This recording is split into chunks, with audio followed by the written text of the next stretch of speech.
ഇന്ന് അതിരാവിലെ റവന്യൂ മന്ത്രി ഇ ചന്ദ്രശേഖരന് ഒരു ഫോൺ വന്നു. സംസ്ഥാന രഹസ്യാന്വേഷണ വിഭാഗം തലവൻ ADGP മുഹമ്മദ് യാസീനാണ് വിളിച്ചത്.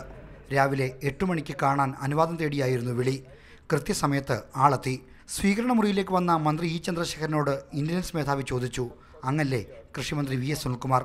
ചോദ്യം കേട്ട ഇ ചന്ദ്രശേഖരൻ ഞെട്ടി. പിന്നെ മന്ത്രി സുനിൽകുമാറിൻ്റെ വസതി പറഞ്ഞുകൊടുത്തു. ഇതോടെ രഹസ്യാന്വേഷണ തലവൻ സ്ഥലം കാലിയാക്കി.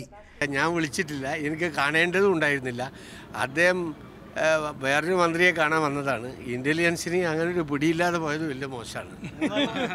തൃശ്ശൂരിലെ കൃഷിവകുപ്പിൻ്റെ കെട്ടിടത്തിലെ പോലീസ് ഓഫീസ് ഒഴിയണമെന്ന നിർദ്ദേശം വന്ന സാഹചര്യത്തിലാണ് മുഹമ്മദ് യാസീൻ കൃഷിമന്ത്രിയെ കാണാൻ വന്നത്. ഇന്നലെ രാത്രി മന്ത്രി സുനിൽകുമാറിനെ വിളിച്ച് അനുമതി തേടുകയും ചെയ്തു.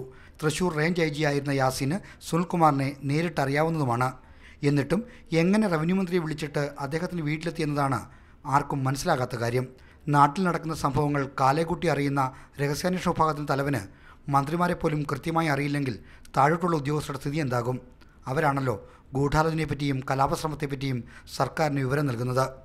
R. ശ്രീജിത്ത്, മാതൃഭൂമി ന്യൂസ്, തിരുവനന്തപുരം.